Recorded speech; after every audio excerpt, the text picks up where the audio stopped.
Jens, thank you so much for taking the time to, be on the show and just really, just connecting with me, and I'm excited to hear your insights. Why don't we take a quick second to kind of just introduce you and maybe some of the great initiatives you're working on right now? Yeah, sure. Jorge, first of all, let me say thank you very much for being on your show. Really, very much appreciate it. So I'm the founder of FIVIS, and my passion and my mission really is I want to build bridges between procurement professionals and sales professionals. I really think there's just tons of value that just await to be unlocked if both sides were to understand each other just a little bit better. And I've spent most of my career on what probably some of your listeners will say the dark side. I've been a procurement professional most of my career. And, when I stepped out of this role, I realized on how much misinformation, wrong information and misunderstanding exists out there about the procurement function. And let me tell you, I mean, when I was on the procurement side, I always, was looking out for the best supply capabilities, the best sales manager that could make me successful. So I made it my mission to, explain, educate, and build that bridge so that, both sides can create more value, in that relationship that they have together. And hopefully with this episode, we can lay another, brick onto that bridge where sellers and buyers do understand themselves a little better. It's interesting you bring that up because I remember I used to do a bunch of like sales for startups seminars and events and stuff, and I did them for years back, particularly when I lived in the Bay Area.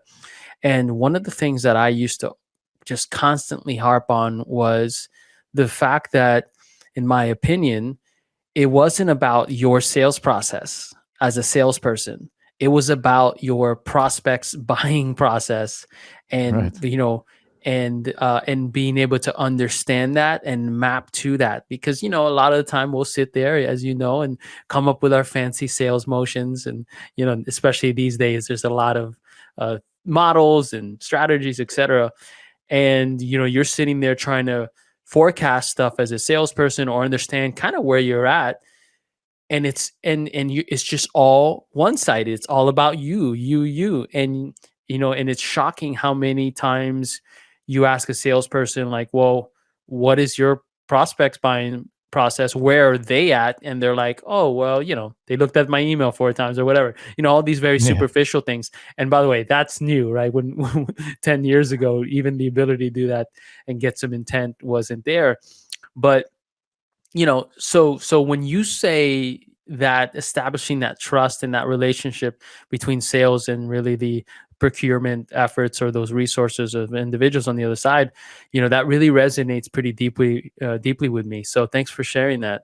If you were to think about the buyers' anxieties and what's sales pros should do to establish trust, what insight would you give GTM leaders around their ability to do that, and what does trust actually look like right now? No, very, very good points there, Jorge. And let me just say, I mean, I love what you said that, sellers should be looking more into the, let's say, the buying journey, the buying process that their customers take. Absolutely. And let me assure you, most of the organizations out there have some form of procurement process or buying journey that is handled by a procurement professional. And the more that you understand what that individual does as sales professional, the more success you will have with that customer. So I just, I love what you just said, that we should be focusing more on the buying journey. That's exactly what we're preaching all the time. But let me hit that point on buyer's anxiety. Let me tell you, every buyer out there, every procurement professional is full of anxieties. I experienced myself when I was, on the procurement side. I'm constantly contemplating, is what you telling me actually true, right? You coming into my meeting as a sales professional, you want to sell me something. I'm constantly, anxious, is this person actually telling me the truth, yes or no? And it starts very simply just with the price, right? I mean, I always give this example. Let's say if you were to sell me this pen, what is the right price for this pen? Is it $1? Is it 20 cents? Is it $5? We both probably don't really know, right? So we need to find and build common understanding on what are the commercial conditions. So that's number one, right? Number two is, well, is it actually what I'm buying here addressing my internal business needs? Because some stakeholders of mine told me, Jens, go out and buy a pen. right? But maybe they're just looking for something to write with, right? And is it maybe a piece of chalk would be would be doing the job, right? Or a pencil is doing the job, as well as this pen is. So I'm looking for a supplier that is actually a commercial consultant to me, that makes me feel at ease. That, look, first of all, the price is right. You're really addressing a need and not just a want. And thirdly, which becomes more and more important, across industries, are there any dead bodies in your supply chain, supplier, right? I mean, you provide me with a product. I mean, this pen looks like amazing, right? I would love to buy it right away. But how did you produce it, right? Is there any child labor involved? Is the sustainability agenda intact or not? Because I might be, as a buyer or as a buying organization, held personally accountable for what you're doing as a supplier. So these are just a few anxieties which go through my head the moment you step into my meeting. And I meet a lot of salespeople that say, well, why is the buyer not collaborative? Why don't they want to do this project or that innovation with us? When I meet them right away, why are they always so tactical initially? Well, the reason is that, again, I have these anxieties and I'm testing the water on how much I can trust you, right? And if I don't feel that you're connecting with me, that you're not addressing these anxieties, I might be pushing you away a little, or keep you at arm's length at least, because also my personal career is at stake, right? I mean, as a sales professional, probably if you sell this pen for $1 and you should have sold it at maybe 150, it's still okay. It's not great, but it's still okay. But if I buy a pen at the wrong price, the finance director will tell me, Jens, you've done a bad job, and now because of you, we don't have any budget to innovate, and we lose market share, etc., etc. So the stakes for a buyer oftentimes, are much higher than for a sales professional.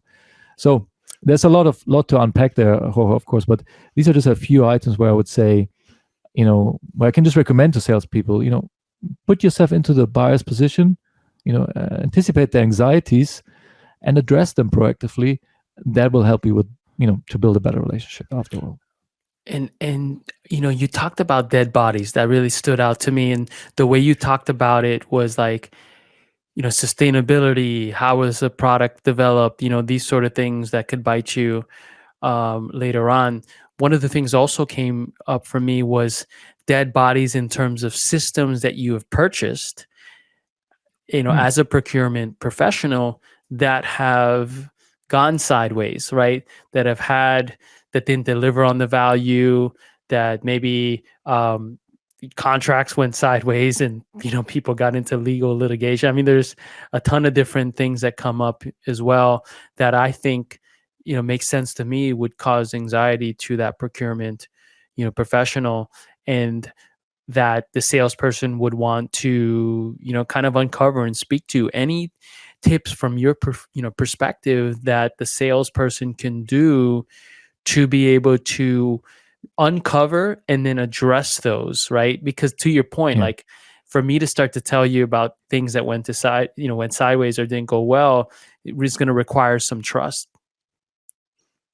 Yeah, look, what I always say, again, coming back to this, becoming this commercial consultant. I mean, yes, you have a great product, you have a great service that you want to sell to me, but there's probably some competitors out there that maybe have a similar product. Let's face it, right? We're not on our own in this world. Maybe Apple is an exception, but all the rest of it, I mean, there's good stuff out there, right, that people are selling. So I have alternatives. So how you can stand out to me and make me feel comfortable as a buyer is to be that commercial consultant. And really, that starts with, and you alluded to that to a certain degree, is really immersing yourself into my reality. Make my reality your reality. Really understand what are my risks and opportunities in the market that I'm living in. What are my past experience of where I maybe failed to use or apply a service that you might want to sell to me, right? So what are the issues that I faced in the past, or the complexity that I faced in the past internally to make it happen, right? And the more that you can anticipate, the more you can tell me that, Jens, I've understood your environment, I've understood your reality, and here are my actions on how I help you to be successful, countering these complexities or addressing these issues that you previously had. The more you make me comfortable that you can be that commercial consultant above and beyond just the product that you're selling to me, right? So that's number one. Number two is, I want you to show to me that you're competitive. And that not necessarily means that you need to be the cheapest in terms of price. But what I always, hated the most when I was, a buyer is a provider that becomes complacent to a certain degree. As soon as they feel, they got me, or we have a contract or something in place, you never see the sales representative ever again, right? Only when the contract expires again. So what I always tell people, make sure that you show to the buyer proactively that you have a plan in place on how you're going to maintain that relationship, or how you improve the relationship, how you show to the buyer that you are catching up with the next best alternative that they have available. Another area, the third area, is you need to have an action plan in place on how to improve status quo, right? I mean, where you are currently in the relationship is not a guarantee that the relationship will progress, ever thereafter, right? It's like in a marriage, right? You need to make sure that you know where your strengths are, the weaknesses, the opportunities and threats, and proactively address, these issues that maybe are somewhere in the background. And what I see often sales managers do is, well, I reach out to my customer and ask them for feedback. How have I done, right? How did the sales conversation go? How did our product perform? And I always feel it's a good approach, but at the same time, I would love to have sales managers and suppliers that are proactively in the know, that they know what they can be doing better, that they have done their homework to assess where the relationship is. And lastly, you need to be able to respond well to the various stakeholders that exist in that customer supplier relationship. I mean, yes, of course, you interact with an individual, but there's many other stakeholders, my peers, my managers, other functions that I need to convince that your solution, your product is actually good, right, and performant. What can you do to help me to respond well to their respective needs? And the very last point that I would like to make here is, and very briefly, I think you need to have your goals properly defined as well. My most favorite question always was in a meeting with a supplier: where do you see yourself in 3 years' time from now with us? Right? It's like a job interview, and I think in 95% of the cases, the answer was just, well, we want to be a strategic partner and we want to grow. But what does it really mean? What is it really that you want to achieve with me? Because I obviously have a lot of requests towards you as a supplier, but I also understand if we want to have a winning relationship, I need to understand what you want to get out of it. And if this relationship is to prosper, we need to put the cards on the table. So these 5 areas: caring really about your customers' needs, being competitive, improving, responding, and then defining what winning means, are the 5 steps where you help the buyer to lower their guard and see that you're actually interested to commercially consult them and not just sell them a product or service and you wish them good luck, right? This is not really what buyers want any longer. They want to be consulted. Interesting. In terms of the process of the salesperson doing more diligence, and you mentioned how you felt, and you probably hear this all the time, where, once I got the contract signed, the salesperson's out. How much of that is this whole like assembly line process that I think a lot of the times, specifically in SaaS, we have set up, right? Which in many ways, we set up to be really having resources focused on optimizing certain sections of the sales motion and, growth scale, et cetera, et cetera. But in many ways, like, actually has its downsides where you lose that relationship. For example, you might have an SDR do the first demo, and then hands it off to the AE. And then once the AE gets it closed, hands it off to the customer success. And so, when you have that model, there's, I think, things that get lost in translation when you're handing off the baton to the next, stakeholder, but also that relationship, it feels very transactional in many ways.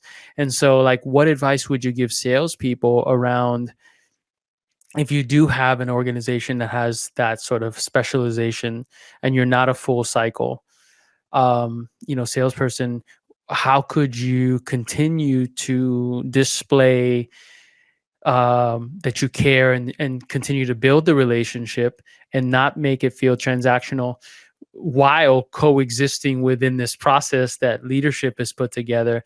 And maybe it's a matter of pushing back to management and saying, hey, we can't do this. It's here are the repercussions, right? Yeah, look, I mean, obviously, it's how business developed probably over the last, 10, 15 years, that we're slicing the salami thinner and thinner, right? Everybody's just doing a little bit of the whole process. And what we're losing is just exactly what you described, right? I mean, the relationship, and what I would suggest people do, especially when if you establish the first relationship with the customer, is to really put yourself into the customer's perspective. Because if you know there's another 20 people coming that will interact with that customer, how do I make sure that their experience is as seamless as possible, that they don't need to re-explain and reiterate on what the issues are, what the concerns are? How can we make sure that we as a selling organization are that caring supplier to that customer, despite the fact that there's 20 different people interacting with that individual, right? And that's sometimes, as you say, it's sometimes required that you push back internally and say, hey, maybe there needs to be a relationship owner that overlooks the relationship a little bit and connects the dots, right? And maybe sits in the middle of that spider web and facilitates and enables, right? Doesn't mean that that person has to be in every meeting, has to write every email, but at least that every now and again that person comes back in and checks in with the customer. Did you get what you wanted out of that next step in the sales process? Have all your questions been answered, etc., etc.? I mean, look, from a buying point of view, we totally understand that the day is only 24 hours for you sales guys as well, and that you need to compartmentalize on what you're doing. But just to make sure that there's somebody in the background that I can go to, and when I feel stuck or I feel my needs are not addressed, is super important. And I just sometimes feel, especially when we look into SaaS and services in general, that this compartmentalization of roles in sales have really gone to the extreme. And I feel, especially with your key accounts or key customers, you maybe want to reinvestigate that, and especially with the procurement function, because they're obviously not always the key decision maker. They obviously need to decide with their IT teams, with the use of the product or service. And I feel sometimes that relationship falls over, that only procurement is involved at the very last stage, just to negotiate prices. They're not even being, the product is not really explained to them, because everybody feels, well, they're just there to get a 5% discount or whatever. So be cautious, right? I mean, because procurement might be that project manager that actually overlooks this whole project and assesses different solutions. So making sure that again, that relationship is managed holistically, that what stakeholders are involved, and you're not just passing on the baton, as you say, to the next person and you move on to the next account, is probably not a good strategy, especially for the accounts, again, that you want to keep close and really cherish. Yeah. Well, thank you for sharing that. I think also, and I'm going to say this is a little potentially controversial, just given that a lot of organizations have adopted the remote work. But like, I remember when I was selling, and there was inside sales, and inside sales is something that has been growing and so on for for years, but it certainly wasn't the default 10, 15 years ago, right? There was still that outside sales component that needed to happen, and that's how we built relationships. And so I would argue that the digitization, scale, efficiency, centric models have really, even inside sales, right? Like now it seems to be the standard for everything. I think that we've lost certain things. Like if I don't, it's just human nature, right? Like it's just social norms. It's kind of, if you dated someone online and you never saw them in person, you wouldn't have the relationship. Yeah, there's still some nuances there, right? But you wouldn't have the same connection that you would when you see them in person. And I think that that's one thing that we got to figure out, right? What's the middle ground and so on. And especially for strategic accounts, but also mid-market accounts, that sort of in betweens. Yeah, there are transactions that you want to have that maybe are smaller ACVs or smaller transactions that you can't justify sending someone in person because of the cost of that type of model. But God, I think we got to rethink this thing, to be honest with you, based on a lot of different variables. But But I think human nature is, if I don't have a super tight connection, if I haven't been able to really solidify that, that relationship, then it's going to be easier to be transactional, right? It's going to be easier also Yeah. for the buyer to churn, right? Because they don't have, like, these are Right. things that I think only people who understand human dynamics really get, right? No, totally. And I think this is I sometimes describe this as the sales comfort or discomfort zone, right? That we all, yeah, not all, but most of us were told or taught on in sales, you know, keep procurement at arm's length because they are the guys that, want a discount in the end. So don't talk to them early, engage with the user of your product or service, pretty much, create a front, with them against the internal buying team, and then you seal the deal, right? And it goes a little bit with what you said. I mean, with remote working and digitalization, obviously that makes it even worse to a certain degree. But we tend to not, reach out to the buyer, initially because we feel there's no need, and that really, hinders us to build a meaningful relationship with them, and hinders them to build a meaningful relationship with us, right? If they are just being involved at the very last moment in a process to deciding if we should go for this software solution or another software solution, well, guess what? I mean, I'm super indifferent, and I just treat you as a commodity. But if we've built a relationship, if you really created value for me, early on in that process by providing me with information, by making sure that my anxiety level goes down, there's many things that you can, actually reach out to a buyer that they would really appreciate you doing as a sales professional. So I feel we need to make sure that we involve that important stakeholder, early on when we reach out to a customer, and also nurture that relationship proactively, and not only focus on a, potential decision maker, which might be the CFO or the, CTO, or again, the user of our product or service. We need to make sure that that buying function is involved early. And what I say by discomfort or in comfort zone is that I sometimes feel that sellers say, well, I'm feeling comfortable only to interact with procurement when we negotiate about price, because I don't really know what to talk about with them outside of price. But on the flip side, let me tell you, I mean, no buying organization, no buyer out there any longer will just get a promotion because they negotiate a 3% discount with you. It's not going to happen any longer. How I get my promotion is if I can go back to my internal team, to my CEO, to my marketing team to say, hey, I found a supplier that has an amazing solution on how we can drive more sales, how we can make our organization more successful. And it doesn't really matter what your price is, as long as your price is probably better than what our competition is paying, right? This is probably my benchmark, rather, not if the price is trending towards zero, So that's probably the mind shift change that we try to relay on what we do here, to say, hey, the buyer can be actually an advocate for your solution internally if you just approach and reach out to them early and address their needs proactively. They can really fight for your solution as much as the user of your product or service could. So you need to cater to both dimensions there. I've always thought that one thing that I did when I was selling was connect with people and was on their side. I always felt like, it wasn't me here and them here on the other side of the table. It was me jumping to their side and saying, and almost like saying, all right, how are we going to approach this? That just happens to be my employer, right?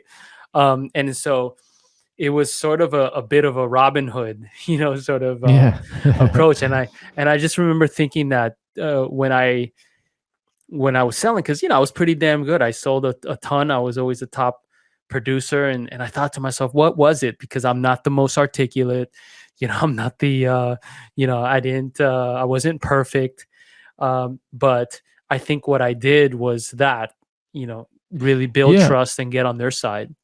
I think probably what you have is empathy, right? You can empathize with the counterpart, that you have a buyer there, for instance, that they just do their job. They don't want to, have a tactical conversation with you. They don't want to, shout at you, whatever, or they just want to do their job as well. They want to be successful. And you probably, realize that what you need to be doing to make them successful, namely convince your internal organization to cater to their needs, right? So you brought their reality into your reality, into your organizational reality, and connected your stakeholders with with their needs, or the stakeholders on the customer side, to make, again, the whole organization successful. And that is so important, and it's a gift, Jorge. So it's great, because most the sales managers that I meet struggle with exactly that. They really, maybe because of past experiences as well, where maybe they got burned with buyers. And I'm not saying that all the buyers are super collaborative, by no means, right?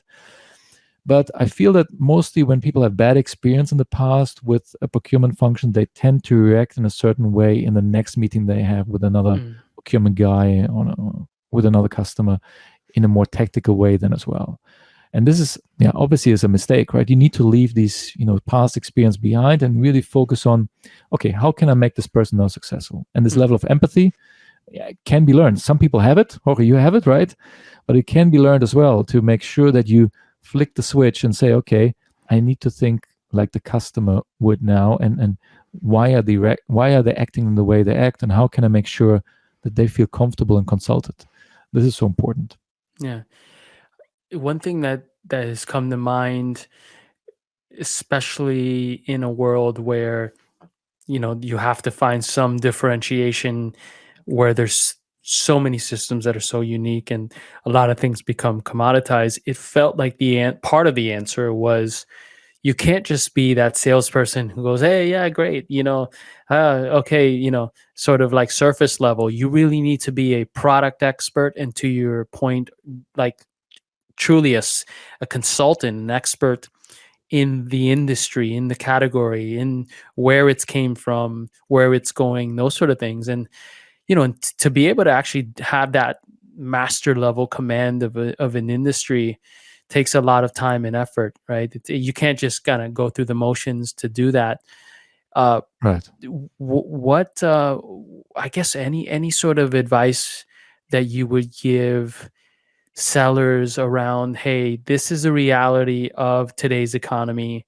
This is what I need to do. You mentioned being a consultative kind of seller, and truly being that expert. But what, I guess, let me take a step back and ask, like, what is your take on the reality of today's economy? And then the second piece is like, how do I actually become that? How do I embody that, being that Yeah. expert, being that consultant? Yeah, no, I mean, very important points there, Jorge. I mean, first of all, I mean, we live in a VUCA world, right? In a volatile, uncertain, complex, and ambiguous world. And gee, I mean, if you follow the news, I mean, it cannot get any more VUCA than it is at the moment, right? I mean, there's so many complexities that we need to be managing. And look, I mean, if we already feel anxious about this, right, or if we get like sweaty palms when we just think about the macroeconomy, inflation, political instability, wars, etc., that all impact us and the economy that we servicing, right, as sellers or buyers, then imagine how your customer must be feeling about this, right? Because they're obviously a step closer to an end consumer that puts the money on the table, that feeds us all in the end of the day. So the closer you are to that end consumer, the more volatile, the more complex, this whole economy becomes. So again, if you think that you're already feeling anxious about this, your customer is like feeling like 10x, right? So, first understanding that your customer is obviously even under more pressure than you are is already, the first step into building that empathetic relationship that you want to establish.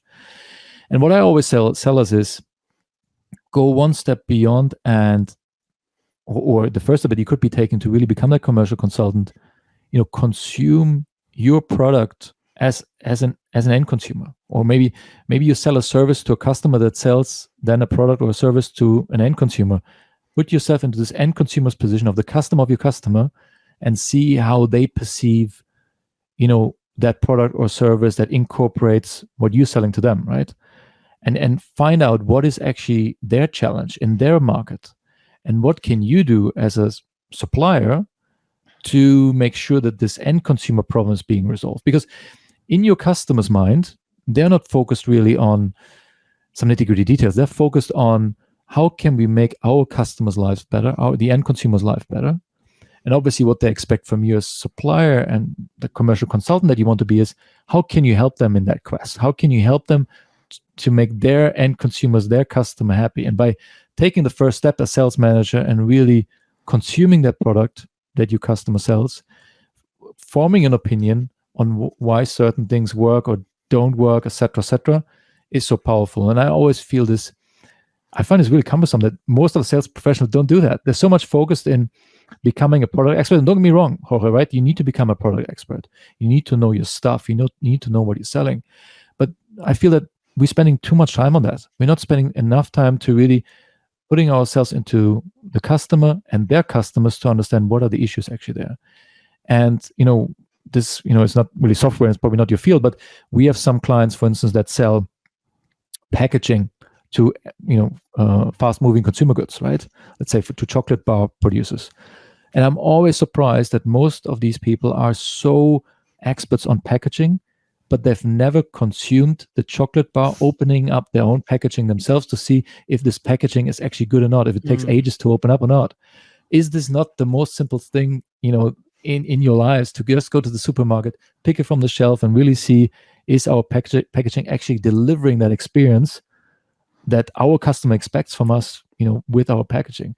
And that applies to all industries. If we just, put ourselves into that customer's position, that is the first step to become that commercial consultant. And especially in this current reality that we live in, where I feel like every day there's something new popping up in our inbox that we need to, take care of. This is so important. And if you, again, make your customer feel that you're on their side, holding their hand, and make sense of their VUCA world, this is how you differentiate yourself. Again, there is probably another company that has a similar SaaS solution, right? And yes, maybe you're the market leader, but how you can differentiate yourself as sales manager is to be that commercial consultant that really understands the customer's reality. That's just my 2 cents there. Awesome. Thank you so much, Jens, for really taking the time to, share your wisdom, share your insights. If folks wanted to follow you on social media, maybe learn more about your offerings and potentially, work with you, what are the best URLs or social handles to reach you and to really learn more? Yeah, sure, Jorge. So, I mean, I'm very active on LinkedIn. The whole team is. So, just ping me on LinkedIn, Jens Hentschel, or check out our website www.fivis.io. Again, ping me a message. Always happy to have a chat with regards to how you can build winning relationships with your customer, and especially with procurement, of course. Awesome. Well, have a wonderful, wonderful day, and thanks so much again. Thanks, Jorge. Appreciate it.